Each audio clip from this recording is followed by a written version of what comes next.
It's time for the Coach Groves Show, where we sit down with the head coach of the Darlington Tigers football team and talk about all things Darlington School football. Now we go live to Matt Davis and Ian Griffin, who are standing by with Coach Wayne Groves. Good evening, everyone, and welcome to the Coach Groves Show, where we talk Darlington football with the head Tiger himself, Wayne Groves. How are you tonight, Coach? Doing very well. Glad to be back. And we're coming back after a week off, bye week for the Tigers last week, coming off a 49-7 win against Ridgeland. So always good to go into a bye with a win. That's right. It gains momentum, gives confidence, gives the kids wanting to come back and practice and play hard and get ready for the next week's opponent. So we've used that to our advantage, and I feel like we're ready to roll this Friday. Well, let's jump in and talk about that win further, because there were a lot of contributors in that game. Of course, highlights that when you look back at that game, milestones for players. Of course, Bodie Powers picked up his first and second high school touchdowns in the game. You had 3 touchdowns from Miles Twyman. Just lots of guys getting into the mix on both sides of the ball. So when you look back at the game a couple of weeks ago, what did you like most about what you saw from your team in the game against Ridgeland?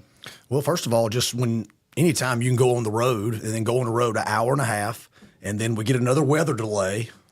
All those factors, playing in, I loved how our team handled it. And of course we've been in that situation before, so it wasn't new, but I thought we handled it really well. And I thought we went out and I thought we executed. I thought during the weather delay, I thought our kids stayed focused. They were ready. They weren't anxious or not ready to play. And I thought we went out and had a good night. And just to elaborate on that just a little bit, Coach, I know one of the keys last week going into this game was ball security. And then you start that first drive hot, and then the ball hits the turf, and it goes the other way. Talk about how your team responded to that early turnover, because you played flawless the rest of the game. Well, obviously that's been a point of emphasis, and it's not how you want to start. But, again, our mentality's always got to be, well, the most important play is always the next one. And I always tell them the football games aren't sprints, they're marathons. And so you just got to get your mind back in and focus for the next play. And we did a great job, and then we clicked the rest of the night and really had not too many miscues. Coach Groves Show for you today here on WLAQ's YouTube channel and Facebook Live feed, and we're certainly glad to have you along with us and have the coach here so that we can get back into talking some Darlington football ahead of the next game, which is coming up this Friday. Of course, you may be watching this or listening to it on the radio broadcast, at which point it's coming up in just a little bit. And we're going to talk more about that matchup coming up in the game in just a little while, and that's going to be against Whitefield Academy. But the last game's Honeymoon Bakery player of the game was Miles Twyman. We mentioned already that he had 3 touchdowns in the game. And, Coach, he's a guy that everyone knew would play a significant role in all 3 phases of the game for the team this year. We talk about him a lot. So tell us your thoughts on his performance last week and, in general, the influence that he has on the team every game this year. Well, Miles is a ball player, and he's a leader on the team. He's one of those kids. I talked to the kids today about how proud of them I am of. The kids do a lot of good things. I'm talking about in the classroom, in the community, and I think sometimes as coaches we don't acknowledge that. We're always looking how to fix the problems and fix what's wrong. So I took some time today and let the kids know how much I appreciate them and how much I appreciate their efforts. And Miles is definitely one of those kids. He's one of those kids that does everything right. He's always on time. He never misses a workout. He never misses a practice. And so he's contributed in all phases. You see him carrying the ball, obviously 15 carries, I think 115 yards and 3 touchdowns. Offensive line's playing really well up front to give him those yards. He's making tackles and playing corner. He's making tackles on kickoff, on special teams, and that's just the kind of player he is. And we expect him to make an impact just like that every week because he's very capable of doing that. So very proud of Miles. Really good game.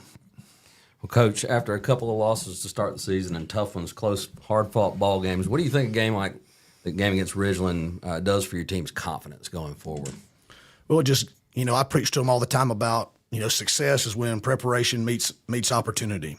And we've just kept working and we've kept chipping away and trying to fix our things that we've messed up, some of our deficiencies and miscues in the first couple of games, and just to be able to come out and put it together where the kids can see, hey, we are in control of this, and this is how we can dominate a game when we do get rolling and we do all the little things right. So definitely a big confidence booster. I think the kids see what we could be, and so we've used that to roll into the off week and get ready for this next ball game.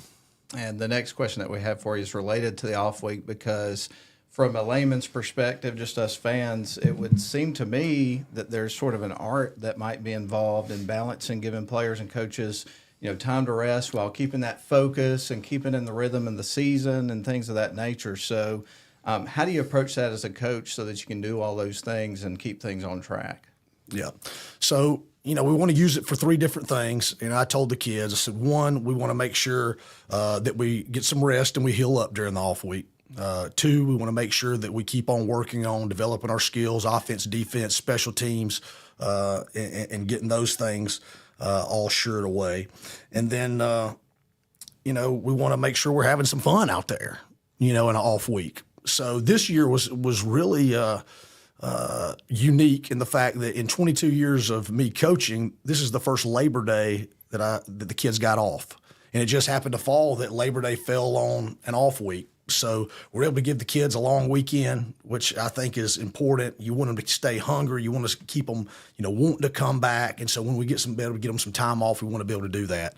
So we gave them Labor Day off, and we came back on Tuesday, Wednesday, Thursday, and practiced normal like after school. And then Friday we gave the kids off as well, so the coaches we could go scout and let them go, be a teenager on a Friday night. So I think that's important as far as your team momentum and keeping the kids hungry for playing. So we had a good mix of great work, getting ahead on Whitefield, but also giving them some time to rest and give some time with their families.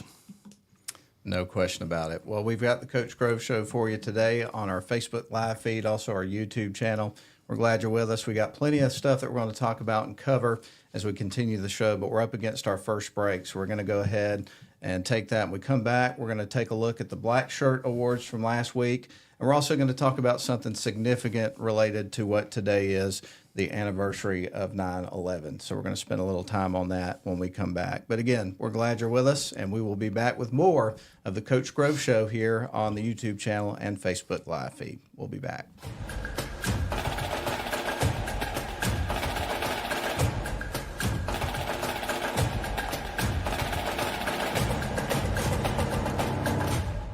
Shop for your next car, truck, or SUV at Riverside Auto Group. Check out riversideautogroup.com today to browse their selection or visit with them in person at Riverside Chevrolet GMC in Rome, Riverside Toyota in Rome, and the all-new Riverside GMC Cadillac in Cartersville. Locally owned and operated by the Welburn family since 1974. That's Riverside Auto Group. Visit riversideautogroup.com.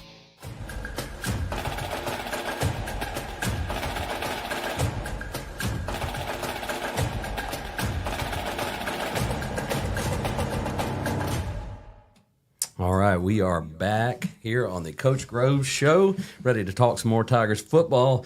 And this is the segment of the show where we find out who got the black shirt. So offense, defense, scout, and special teams, who were those award winners this week? Well, a lot of guys contributed. I would say it's a total team win. And at every one of our practices, everybody's involved.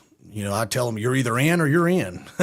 And so with our low numbers, everybody contributes. Everybody is a part of our success, and our kids believe in the simulation teams and how important that is to get us ready to play. So it's always a tough decision on Saturday mornings and Sundays when we meet and we go over these things and we vote on these things. But Scout D, we thought that Tristan Leeser, he's a freshman free safety, he's a freshman quarterback. He just gives a great look, and he's getting better and better. He's gotten really physical on his tackles, and he's really got a pop that's coming that I see. And if he gets a little bigger, a little stronger in the offseason, he's going to be a good player for us in the future. So Tristan Leeser gets the Simulation Scout D Award. On Scout O, he finally broke in there, Spencer Baker. He played scout team tailback all last week. He plays scout team Mike linebacker, simulation linebacker, but he's a running back and a linebacker for us. And he's just gotten so much better the last 4 weeks. He's just a hard-nosed throwback kid. We call him Ricky, kind of his nickname, because he's just a tough country type kid. But he works his tail off, and he's made a difference on our team, and really proud of Spencer. So Spencer gets the Simulation O black shirt. Special teams, we gave it to Jace Donaldson. I thought he did a really good job of setting up his blocks in some of those big punt return situations. And, if we don't get a little hold in or a block in the back, then we got a chance to score right there on those. But I thought Jace did a really good job on catching the balls, getting flat to his return angle, and then getting up behind that wall and getting some big returns there. So Jace Donaldson gets the special teams black shirt. On offense, our offense rushed for 283 yards. We threw for 145. I think that's a total of 428. A lot of linemen played well. Stephen Moore, Ty Wood, Evan Parton, Lane Brasington, but our center, Bryson Jones, got the black shirt. I just thought he just played extremely hard and had not too many missed assignments and blocked really well for those yards that we got. And then on defense, this kid, he's just flying around everywhere. I think he had to have 7 tackles, and a lot of those are flying across the field and playing really physical and really aggressive. And I just noticed he's having so much fun out there playing ball. And so that was Evan Parton that got the defensive black shirt. And so very deserving. It wasn't always, easy, getting that decision. Noah Duggan ended up having 7 tackles. And, I think, Henry Ledbetter had some good production in the ball game, but Evans, effort and some of those plays that he made, just being a baller, is the reason he gets the black shirt. Well, this is the Coach Grove Show, and Coach, we're going to change topics a little bit here. This is our Getting to Know Coach segment of the show, and typically we like to talk about lighthearted things, usually off topic from football. Sometimes it's related to things related to football, like video games and things of that nature. But the day that we're doing this show live is the 23rd anniversary of the tragedy of 9/11. And obviously that's one of those events that, you remember exactly where you were, how you felt, what you were doing when that news broke, how it affected you moving forward. And so we thought it would be a good thing to kind of go around the room and just share our experiences with that as we reflect on that on this day, if you will. Gotcha.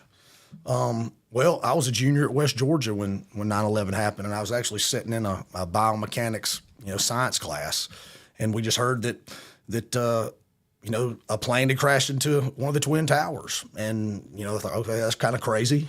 And then you hear that another one hit, and then now you hear that what's actually going on, that there's some terrorist attacks and planes are being hijacked and all that kind of thing, and just kind of a surreal moment. Obviously one of the huge moments in American history where terrorism happened here in the States, and I think it's something you'll never forget. With the team, I always try to want to talk to them about things like this. None of them were alive when 9/11 happened, but I think it's important for them to understand what a significant day it was. So we talked to the kids today about even though some lives were lost, there were still a lot of courageous Americans that stepped up and saved a lot of lives that could have been lost. And so today I told them the story about Todd Beamer. I don't know if y'all know that story or not, but Todd Beamer was on the U.S. Flight 93, and that was one of the planes that got hijacked, and him and 3 other guys at the back of the plane decided they were going to take the plane back over. And that was the plane that was actually headed for the Capitol in Washington, D.C.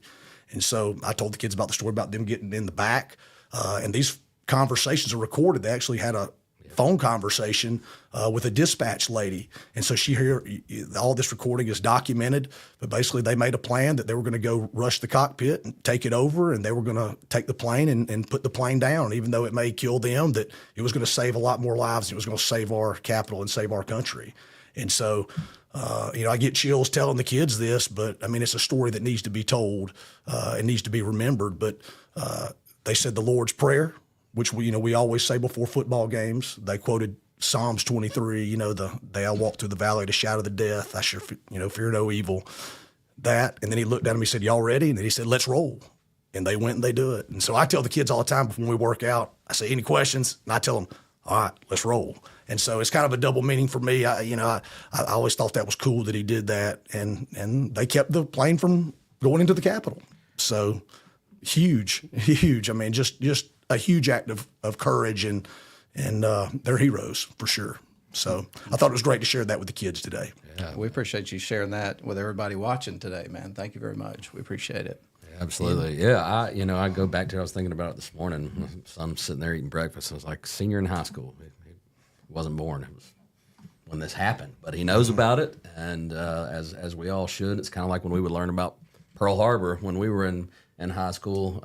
But I'll never forget it. I was going to work. I had finished college. I was working at a Mellow Mushroom in Charleston, South Carolina, and was listening to sports radio. A host named Bill King, and they broke in to say a plane hit the tower, like you said. And first, it just seemed like it might be an accident. And I got inside and went upstairs, and my bosses were up there, and we were all watching it on TV when that second plane flew in, and you knew at that moment that this was something more. And I just remember being really quiet all day. There was this hush, I feel like, over the whole country. And it's a day none of us will ever forget, and it's good that we're passing it on to the young ones who weren't alive when it happened. No doubt about it. I actually worked at the radio station, and I was a night student at Floyd College, which is now Georgia Highlands at the time. And on a personal level, one of the first things I thought about, I had a cousin that was living in New York City at the time, and she lived on a street called King Street. And if you look at the map of Manhattan, you realize just how close that is to Ground Zero. So obviously, as a family, the first things that we were thinking about during that period of time is, how is she doing? Was she able to get out of there? What's going on there? And it wasn't until that night that we could make contact with her, because obviously the communication infrastructure that was in place then was really good, but it was different than it is now. Not to say that you'd have an easier time communicating if something like that happened with everybody getting on their cell phones and things of that nature and the internet, but it was hard to get a hold of her. And so we were really worried until later on that night. We were able to touch base with her family and find out that she made it out of there on one of the ferries and got back to her family in Massachusetts or whatever. And but then it's also just the initial reaction afterwards of, what is the aftermath of this in terms of what's coming next, And I remember going to like the first events that I went to after this happened with a lot of people at them, how nerve-wracking that was, the experience of going through security and things of that nature, which now has become pretty normal in terms of that, but it changed all of that. Mm-hmm. And so there's not a time now that I travel and go to the airport that I don't think about that. It's always on your mind. It changed things forever. So I think it's interesting that both of y'all brought up, young people that weren't, around during that period of time, because I often, wonder how it affects them when they weren't around to experience it as we did. I don't know. But anyway, just a life-changing event. And I think it's one of those things that, no matter what we do on this day, we need to spend some time like you guys have done and talk about it and share those experiences with people. Absolutely. But anyway, well, with that said, feels like a good place to take a break, and then we'll shift back into some football topics. But wherever you're watching from today, we appreciate you. We're glad that we're here today to talk about some Darlington Tigers football. We got Coach Wayne Groves with us. It's the Coach Groves Show. We'll be back for more after these messages.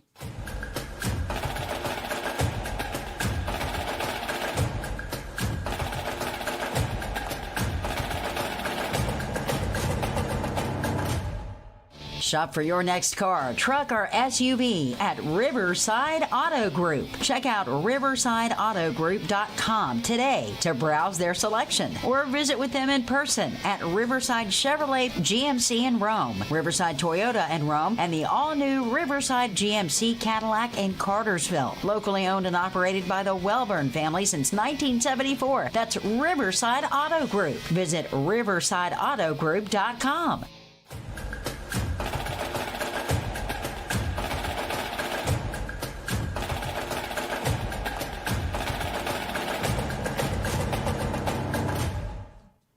And welcome back in, everybody, to the Coach Wayne Groves Show here on the WLAQ YouTube channel and also our Facebook live feed. And again, we're always glad to have you with us for this program. Always a great time when we get to sit down with the coach and talk about some Darlington Tigers football. So we're going to continue to do that. But now we're going to just move into the matchup this week. You guys are facing the Whitefield Academy Wolfpack, and if you've never seen that spelled before, you look at it and think it's Whitefield, but it's actually Whitefield. I remember the first time I ever covered a game that featured Whitefield Academy. It was a Darlington basketball game against Whitefield Academy, and my dad had to explain that to me a couple of times before I could, get it in my skull. But it's not Northwest Whitefield Academy. It's Right. just Whitefield It's Academy. it's just Whitefield Academy, everybody. But for a series, when you look back at the history books, only 4 games, but there's been a lot of intensity and intrigue with this particular series when the Tigers locked horns with the Whitefield Academy Wolfpack. So the first thing I wanted to ask is, this is a non-region game. How did it line up that this landed on the schedule this year, Coach? Well, with our region being only six teams or 7 teams, that means we get 6 region games. You had to find four non-region games. And so I kind of had a sour taste in my mouth last year after losing to them in the playoffs. I'm not going to lie. I thought, about 3 plays to find that game, and it could have been a different story for us. I thought we played really well except for about 3 plays in that ball game, and it ended up being the difference. And so when I'm looking for games, I said, well, let me call Coach. I said, maybe we can get this back on the schedule and get it back at Darlington. And it happened to work out. They had an opening right where I was. And so he said, well, let me call you back. Let me see what we can do. And he called me back, a few hours later and said, yeah, Coach, we can do that. We can come to Darlington. So we got them on the schedule. They're a solid program. They've been really good for a while. When Coach Joyner was there before Coach Walsh being there now, they've been solid. And so he's continuing to keep their program rolling. They're very well coached, offense, defense, special teams. They have a plan for all 3 phases, and they've got some good kids and good players. You'll see. Well, Coach, you mentioned the playoff loss last year. I know, obviously, the coaching staff remembers it, and I'm sure many of your players are eager to get another shot at the Wolfpack, who is off to a 2-1 start. And they've had some pretty good wins so far. Mount Vernon and Social Circle lost to a good Savannah Christian team. What does the film tell you about this team's strengths and what they'll have been able to do to find that success so far? Well, on offense, they're pretty balanced. They're about 50-50 run pass, and so they do a good job in both areas. You're going to see they're a spread team, so you're going to see them in spread. You're going to see a lot of 2x2 and 3x1. Top run plays are going to be counter gut, guard, tackle, pull, kick your end out, wrap, and then they're trying to counter the back the other way. They're going to run outside zone or stretch play. They'll get in some 2-back run ISO. The quarterback, just watching him, I would think he's probably the shortstop on the baseball team. He's not an extremely tall guy, but he's got a good arm and he's got a quick release. He gets the ball out. He does a great job on screens. He gets the ball out there fast, gets it to their guys in space so they can do some things with it. So we're going to have our hands, full. We're going to have to be dead on our key reads and have our eyes in the right spots because they can give you some problems. Good offensive line. On defense, they're a 3-3-5 defense. You'll see them a little bit in some 4-man front, but they're based out of a 3-3-5 defense, and they got some good players on that side too. A lot of cover 3 and a little bit of cover 2 that you'll see from them. And let's talk about some of the dudes. You already mentioned the quarterback a bit there in that particular segment, but who are some of the players to know for this Wolfpack team? Are there a lot of guys that you guys saw last year that are back, or what does that look like, Coach? Yeah, quite a few guys are back off that last year's team. The running back, number 0, Mason Hollingsworth, he was a 1,000-yard rusher last year. He's about 6 foot, 175 pounds. He's a junior this year. The quarterback, Landon Ryan, is 5'10", sophomore, 165 pounds. A couple of receivers, Bryson Logan, 5'11", 190, senior. Cole Rabadalis, 5'7", 155. They all run really good routes. 2 linemen that stand out. The right guard, 71, Josh Ellis. He's 6 foot, 270, junior. And then the left tackle, Tip Tippins. He's 6'5", 270, senior. On defense, the best D lineman that stands out is number 59, Case Martin, 6'1", 210. And then linebacker, number 8, Ben Yarborough. He's a junior. He's the Mike. And then the backup running back, which he kind of plays a good bit on offense. Their best corner is number 2, Bryce Duck. He's 5'9", 165 pounds senior. So all those guys will be guys that stand out for them and make plays. Well, Coach, we talked about it earlier in the show. Big win before the bye week, confidence-boosting win over Ridgeland on the road. What was the message to the team this week in pursuit of continuing to improve and have that success, and what are the keys to the game for the Tigers to get a W on Friday night? Well, it's going to be the same formula that I've been preaching to them. One, we've got to play hard. We've got to play physical. We've got to play mean as we possibly can. Nothing cheap, nothing dirty, but just good, physical, clean, hard-nosed Darlington football. And we're going to continue to do that. Our offensive line's getting better. Our backs are getting better, and our defense is having a better understanding of the total concepts of what we're trying to do to defend folks. Number two, you got to take care of the football. It's still going to be a premium. It's still going to be an emphasis. So we're working on that. We've got to take care of the football. And three, we're going to make sure we try to make big plays on special teams. We're going to use that as a weapon, whether it's, kickoff is the first play of the offensive series or punt return, the first play of the offensive series. We want to make sure that we're making folks prepare for those type of things. So emphasis on that. And then, just do your job. Just do your job. Whatever the call is, offense, defense, or special teams, that player's got a specific role within that. Don't do anything more. Don't do anything less. Just do your little, I say 9.1%. Just do your little 9.1%. Take care of responsibilities. And if you play hard all night long, we'll have good results. Well, Coach, we're going to start to wind down the show here. I accidentally put your name up there on us there. We got that worked out. Anyway, but, obviously starting to wind down the show, but getting ready for, the next game, Whitefield Academy, as we talked about. We're on the road for the last game. Get this one at home, so you get to be out in front of the home crowd. What does it mean to get ready to watch you guys walk out through, the big Tiger and all that kind of stuff and be in front of the home crowd for this one as you resume play? Well, like Coach Ather used to say, ain't nothing like being a Tiger on a Friday night. So, we're going to have Lakeside rocking. The school will be there. The bleacher creatures will be there. The pep band will be there. And the youth kids will be there. We need those veteran alumni Darlington people out there being loud, wearing purple, be early, and let's give Whitefield the full Darlington experience. They don't need to get a break. Fantastic, Coach. Anything else you'd like to ask? I'm going to have to ask it every week. What's the uni combo this week? All right. I think we're going to go purple on white pants this week. We're going to mix it up a little bit and see if we can keep it rolling.